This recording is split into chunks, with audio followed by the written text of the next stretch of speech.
Hi hello నమస్తే welcome to our channel. ఈ రోజు ప్రస్తుతం మనతో పాటు numerologist, happiness coach, money power expert హర్ని వినుకొండ గారు ఉన్నారు. వారితో మాట్లాడేద్దాం. నమస్తే మ్యామ్. నమస్తే. మ్యామ్, మనకు ఒక కోరిక నెరవేరాలి అనేసి అంటే అసలు యూనివర్స్ కి ఎలా అడగాలి, ఎలా యూనివర్స్ తో మనం కనెక్ట్ అయ్యాము అనేసి అసలు మనకి ఎలా తెలుస్తుంది? చాలా మందికి మనకసలు ఈ యూనివర్సల్ కాన్సెప్ట్‌లోకొచ్చాక మనం విశ్వానికి కనెక్ట్ అయ్యామా? కనెక్ట్ అవ్వలేదా? కనెక్ట్ అయితే అసలు ఏంటి? అనేది చాలా మందికి అర్థం కాకుండా ఉంటది. అనవసరమైన అపోహలు, భయాలు పెట్టుకుంటా ఉంటారు. హ్మ్. ఇందులో మన యూనివర్స్‌కి కనెక్ట్ అయ్యామా? లేదా? అంటే అసలు యూనివర్స్ ఎప్పుడు కూడా మనతోటే, మన లోపలే, మన చుట్టూనే ఎప్పుడు పరిభ్రమిస్తూ ఉంటుంది. మొత్తం అంతా చైతన్యం మన ఈ లోపల, బయట ఉంది. అంటే చూడండి, మన లోపల పంచభూతాలున్నాయి. బయట కూడా పంచభూతాలు. అంటే ఈ శరీరం అనేది పంచభూతాలతోనే తయారైంది కదా! అవును. అలాగే యూనివర్స్‌లో కూడా పంచభూతాలు మిళితమై ఉంటది. అంటే మన శ్వాస ఎలా తీసుకుంటాం మనకు కనిపిస్తదా? లేదు. అలాగే భగవంతుడితో కనెక్ట్ అయ్యి ఉన్నాము, యూనివర్స్‌తో కనెక్ట్ అయ్యి ఉన్నాము అని కూడా మనకు కనపడదు. కానీ మన ఫీలింగ్, మన భావనతోటే కనెక్ట్ అవ్వాలి. ఎప్పుడైతే మన భావనలు ఏదైతే ఉంటాయో మన నోటితో ఒకటి మాట్లాడినా, మన లోపల భావన సరైనదిగా ఉంటే ఆటోమేటిక్‌గా మనకు ఆ మంచి భావనే కలుగుతది. హ్మ్. యూనివర్స్‌కి కనెక్ట్ అవుతున్నామా లేదా అని తెలుసుకోవడానికి చూడండి. మీరెప్పుడైనా సరే బయటికెళ్ళంగానే మీకు ఈ కొత్త కాన్సెప్ట్‌లోకొచ్చినప్పుడు కొంతమందికి డౌట్స్ ఉంటాయి. హ్మ్. నేను కనెక్ట్ అయ్యానా? లేదా? నాకెలా ఎలా? అవును. కొన్ని నంబర్స్ రూపంలో కనిపిస్తాయి. అంటే ఓకే. ఫ్రీక్వెంట్‌గా అంటే ఏంజిల్ నంబర్స్ అంటాం. ఓకే. ఏంజిల్ నంబర్స్ అంటాం. ఆ ఏంజిల్ నంబర్స్ ఏంటి? 111 అని గాని, 222, 333, 555 అంటే ఏదైనా ఒక నంబరు 3 టైమ్స్, 4 టైమ్స్ రిపీట్ అవుతూ ఉంటది. అది ఓకే. మనకి టెలిఫోన్ నంబర్స్ మీద కావచ్చు, బోర్డింగ్స్ మీద కావచ్చు, లేదంటే ఒక కార్ మీద కావచ్చు, టెలిఫోన్‌లో ఎక్కడో చోట మీకు కనిపిస్తా ఉంటాయి. ఇదొక ఓకే. సంకేతం. 2 మీకు ఎక్కడైనా మేఘాలు హ్మ్. అంటే లోపల మేఘాల్లో డిఫరెంట్ డిఫరెంట్ ఆకాశంలో కనిపించటము, మీకు ఓకే. తెలియకుండా డిఫరెంట్ రూపాలు కనిపించటం ఉంటది. ఓకే. ప్రకృతిలో మీకు తెలియకుండా బటర్‌ఫ్లైస్ ఎక్కడికెళ్ళినా కూడా మీకు మంచి మంచి బటర్‌ఫ్లైస్, కలర్‌ఫుల్ బటర్‌ఫ్లైస్ కనిపిస్తా ఉంటాయి. అంటే హ్మ్. మన యూనివర్స్ మనతోటే ఉందని గుర్తు చేయటానికి. ఓకే. ఇంకొకటి ఎక్కడికైనా ఎళ్ళినా కూడా పక్షులు ఇలా వెళ్తూ ఉంటాయి ఆకాశంలో. ఆ హ్మ్. పక్షులు ఎళ్తున్నప్పుడు కూడా ఒకేసారి చాలా పక్షులు. లేదు మనం నడుస్తున్నప్పుడు కింద పక్షికలు కనిపిస్తా ఉంటాయి. అంటే ఓకే. ఫెదర్స్. హ్మ్. ఇవన్నీ కూడా ఏంటంటే మనం యూనివర్స్‌తో కనెక్ట్ అయ్యి ఉన్నాము అని చెప్పడానికి సంకేతాలు.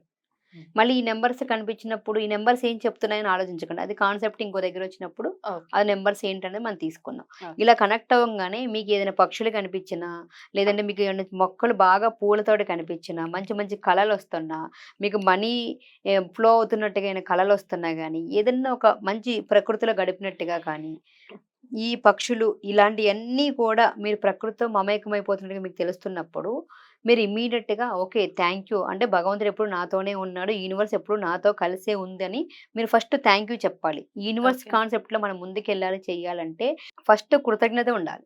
ఓకే. అంటే కృతజ్ఞత అంటే ఏంటి?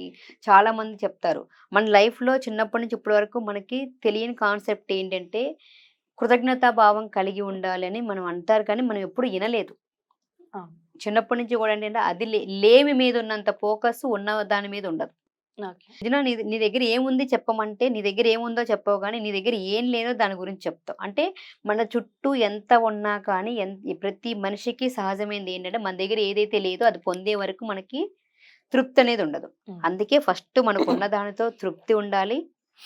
మనం ఉన్నదానికి కృతజ్ఞతా భావాన్ని ఉండాలి. ఉన్నంతలో సంతోషంగా ఎప్పుడైతే ఉంటామో, అప్పుడు మోర్ అట్రాక్ట్ చేయడానికి మన దగ్గర చాలా ఓకే. చాలా అవకాశాలొస్తాయి. ఇప్పుడు మన దగ్గర ఒక జాబ్ ఉంది. ఎగ్జాంపుల్.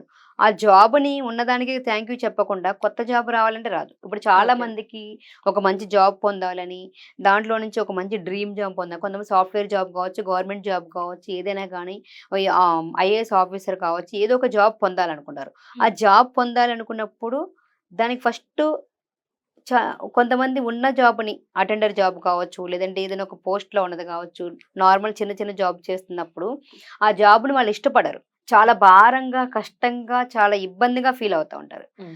అంటే ఇది అబ్బా! నా బతుకు ఎందుకురా బాబు ఇలా ఉంది. హ్మ్. నేనెందుకు ఇలాంటి జాబ్ చేస్తున్నాను? ఎందుకు ఇంత తక్కువలో ఉన్నాను? నాకంటే చూడు వాళ్ళందరూ ఎంత బాగున్నారో అని చాలా వరకు జెలసీ ఎళ్ళిపోతా ఉంటాం. హ్మ్. ఎప్పుడైతే యూనివర్సల్ కాన్సెప్ట్‌లో ముందుకెళ్ళాలనుకుంటున్నామో ఇక్కడ ఉండాల్సింది ఏంటి మెయిన్ పాయింట్ సంతృప్తి ఉండాలి, హ్మ్. సంతోషం ఉండాలి. ఎప్పుడైతే ఆనందంగా అంటే ఏదైతే ఉన్నామో దానన్నిటికి కూడా కృతజ్ఞతా భావం కలిగి ఉండాలి. అంటే మనం కలిగి ఉన్న పేరెంట్స్ కావచ్చు, వస్తువులు కావచ్చు, సంపద కావచ్చు, అవకాశాలు కావచ్చు, ఏదైతే మనం అనుభవిస్తున్నామో వాటన్నిటికి కూడా థాంక్‌ఫుల్‌గా ఉండాలి. ఉండి ఆ తర్వాత ఏం కావాలో దాన్ని అడగాలి. ఇప్పుడు రోజు మన ఇంట్లో మన అమ్మ వంట చేస్తా ఉంటది. ప్రతిరోజు మనకి పొద్దున్నేస్తే నిరంతరం ఏమీ ఆశించకుండా అన్‌కండిషనల్‌గా మనకి పెట్టేది అమ్మ ఒకటే. హ్మ్. అమ్మ దగ్గరికెళ్ళి ఏది ఎన్ని సార్లు ఎన్నడిగినా కూడా వండి పెడతది. కానీ పెట్టిన ప్రతి దానికి వంక పెడుతున్నాం. ఇది బాలేదు, అది బాలేదు, ఇది వేస్ట్ అని. ఎంత చిరాకొస్తది మనకి. హ్మ్. అరే ఏది చేసినా తృప్తి లేదు. ఈడికి ఎలా పెట్టినా ఇలాగే అంటాడని చెప్పి ఏదంటే అది ఇచ్చేస్తదా? లేకపోతే ప్రేమగా వండి పెడతదా? మాక్సిమం వండి పెడతాకి చేస్తది. ఎంత చేసినా తృప్తి లేనప్పుడు ఏదో ఒకటి చేసి ఇచ్చేస్తది. పెట్టేస్తది. అదే అసలు ఏమీ బాగాలేదు. అబ్దుల్ కలాం గారు అంటారిక్కడ. హ్మ్. ఈ స్టోరీ ఇప్పుడు ఎందుకు చెప్తున్నానంటే చాలా మందికి తృప్తి లేకుండా ప్రతి దాంట్లో వంకలెతికే వాళ్ళకి ఓకే. అబ్దుల్ కలాం గారు చిన్నప్పుడు వాళ్ళ అమ్మగారు రొట్టెలు చేస్తారంట. రొట్టెలు చేస్తే ఆ రొట్టె మాడిపోతది. వాళ్ళ నాన్నగారు వచ్చి అక్కడ కూర్చున్నప్పుడు రొట్టె చాలా బాగుంది. చాలా మంచిగా రుచిగా ఉందని చెప్తారు. అంటే మాడిపోయింది బాలేదని చెప్పరు.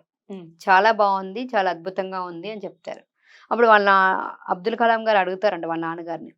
ఏంటండి ఇది నాన్న మరి మాడిపోయింది కదా! మాడిపోలేదని చెప్తే, నా అమ్మ ఇన్ని రోజుల నుంచి వంట చేస్తుంది. ఏదో ఈ రోజున ఆలోచనలో ఏదో అది బై మిస్టేక్ అయింది. మరి ఇన్ని రోజులు బాగున్నదానికి ఏ రోజైనా బాగుందని చెప్పామా? హ్మ్. బాగాలేదని ఒక్కదానికి ఎత్తి చూపిస్తున్నాం కదా! ఎంతమంది ప్రతిరోజు మన ఇళ్లల్లో బాగుందని ఎంతమందికి కాంప్లిమెంట్ ఇచ్చేస్తాం. ఒకళ్ళన్నా ఒక రోజైనా థాంక్ యూ చెప్పామా? చెప్పలేదు. హ్మ్. ఏదైతే బాలేదో దాన్ని మాత్రం చెప్తున్నాం. అలాంటప్పుడు ఎదుటి వాళ్ళ దగ్గర నుంచి ఎలా వస్తది? అప్పుడు ఆయన అది తెలుసుకుంటారు. అంటే మనం ఎంత ఏదైనా చేసినా కూడా దాన్ని వదిలేసి బాగున్న విషయాన్ని గనక చెప్తే అది హ్మ్. ఆటోమేటిక్‌గా మన దగ్గరికి అంతకు మోర్ వస్తదనమాట. ఓకే. అలాగే అమ్మకి ఎలా అయితే థాంక్ యూ చెప్పుతామో అంటే మనం ఏదైనా వంట విషయంలోనే ఇట్లా మనం ఇబ్బంది పడినప్పుడు యూనివర్స్ అనే అమ్మకి, ఓకే. తల్లికి మనం ఎన్నిచ్చినా కూడా లేదు, లేదు, లేదు అని చెప్తుంటే ఇంక భగవంతుడు ఎలా తృప్తిపరచగలుగుతారు? ఓకే. అంతేనా? హ్మ్. ఎప్పుడైతే మనకు ఉన్నదానికి థాంక్ యూ చెప్పామో, ఏదైతే కావాలో అది ఇంకా ఎక్కువ ఇస్తది. అదే అమ్మ దగ్గరికెళ్ళి, "అబ్బా! అమ్మ బాగా వండావమ్మ ఈ రోజున ఈ పచ్చడి సూపర్‌గా ఉందన్నావనుకో, రేపొద్దున బిర్యానీ అన్నా కూడా చేసి పెడతది." హ్మ్. అలాగే యూనివర్స్ కూడా మనకిచ్చిన ఈ రూ. 10కి థాంక్ యూ చెప్తే నీకు 10,00,000 రేపొద్దున ఇస్తది. ఓకే. అంటే తృప్తి ఉన్న చోట రూ. 10 ఒకటే, 10,00,000 ఒకటే. ఓకే. ఈ విశ్వ సంపదలో అనంతమైన సంపదుంది. మనకే మనం పరిమితులు పెట్టుకొని, మనమే మనకి లోటుగా చుట్టుకొని, మనకు గిరిగీసి కూర్చొని మన దగ్గర ఏమీ లేదు, నా దగ్గర అది లేదు, ఇది లేదు, ఇది లేదని బాధపడుతూ ఉంటాం. అందుకే ఉన్నదానికి థాంక్ యూ చెప్పాలి. ఇప్పుడు నేను ఇప్పుడు ఎందుకే జాబ్ ఎందుకు తీసుకున్నానంటే, నా చుట్టూ దగ్గరికొచ్చే క్లయింట్స్ చాలామంది ఏంటంటే, హ్మ్. జాబు ఉన్నదానికి థాంక్ యూ చెప్పకుండా, ఈ జాబ్, ఆ జాబ్‌కెళ్ళిపోయి వాళ్ళు నిరాశ నిస్పృహలకెళ్ళిపోతున్నారు. ఓకే. అంటే ఇక్కడ మెయిన్ ఉండాల్సింది తృప్తి, సంతోషం. ఓకే. ఎప్పుడైతే తృప్తి ఉంటదో, సంతోషం ఉంటదో మనం అనుకున్నది ఏదైనా సాధించగలుగుతాం. హ్మ్. అప్పుడు ఉన్న జాబ్ మార్చాలంటే మనం చేస్తున్న జాబ్‌కి ఏ జాబ్ అయినా సరే మనం బతకటానికి, ఉండటానికి ఆధారమైంది ఈ జాబ్ కాబట్టి దీనికి మనసా వాచా తిరగని శుద్ధిగా థాంక్ యూ చెప్పి దీనికి ఈ వచ్చిన జీతాన్ని మనం ఇంట్లో వాళ్ళకి అన్నీ చేస్తూ అంతా హ్యాపీగా ఉంటూ ఏదైతే కావాలో దానికి లా ఆఫ్ అట్రాక్షన్ యూజ్ చేసుకొని హ్మ్. చెప్పాం గదా! మనం పాజిటివ్‌గా ఉండాలి. ఒక అఫర్మేషన్ ఫార్మ్ పెట్టాలి. దాన్ని ప్రతిరోజు మనం రైట్ చేస్తాం, ఫీల్ అవుతాం. అంటే ఓకే. నాకు పలానా కంపెనీలో పలానా సాలరీతో ఈ రోజున ఒక 10,000, 20,000 జాబ్ వస్తుందనుకోండి. లేదా ఒక 50,000 హ్మ్. ఆ జాబ్ ఉన్నదానికి ఇంకో రూ. 1,00,000 కావాలనుకుంటున్నాం. ఈ రూ. 50,000 ఉన్న జాబ్‌కి థాంక్ యూ చెప్పేసి చాలా మనసా వాచా తృప్తిగా ఉండి నెక్స్ట్ లెవెల్‌కి రీచ్ అవ్వటం. ఆ ఓకే. లెవెల్‌కి రీచ్ అవ్వాలంటే నాకు పలానా కంపెనీలో పలానా చోట రూ. 1,00,000 ఇన్‌కమ్ తోటి జాబ్ వచ్చినందుకు విశ్వానికి కృతజ్ఞతలు ఓకే. అని మనం ఒక 21 టైమ్స్ రైట్ చేయాలి. హ్మ్. ఆ రైట్ చేసినప్పుడు ఒక 5 మినిట్స్ కళ్ళు మూసుకొని ఓకే. నీకు ఈ జాబ్ వస్తే ఆ రూ. 1,00,000 సాలరీతో ఏం చేస్తావు? ఓకే. అంటే మీ పిల్లల్ని ఎలా చూసుకుంటాం? మీ పేరెంట్స్‌ని ఎలా చూసుకుంటాం? ఆటిలతో ఏమేమి కొంటాము? హ్మ్. ఎలా ఉంటాం అనేది ఒక 5 నిమిషాలు మనం ఫీల్ అయినప్పుడు ఆటోమేటిక్‌గా హ్మ్. వాళ్ళకి ఈజీగా వర్కౌట్ అవుతది. ఇలా 21 డేస్ నుంచి 21 టైమ్స్ 21 డేస్ రెగ్యులర్‌గా చేస్తే మీరు అనుకున్న కోరిక ఏదైనా సరే ఈజీగా నెరవేరుతది. ఓకే. ఇలా చెయ్యాలంటే కావాల్సింది అసలు ఎలా తెలుస్తుంది అనేసి చాలా బాగా చెప్పారు ma'am. Thank you so much. Thank you.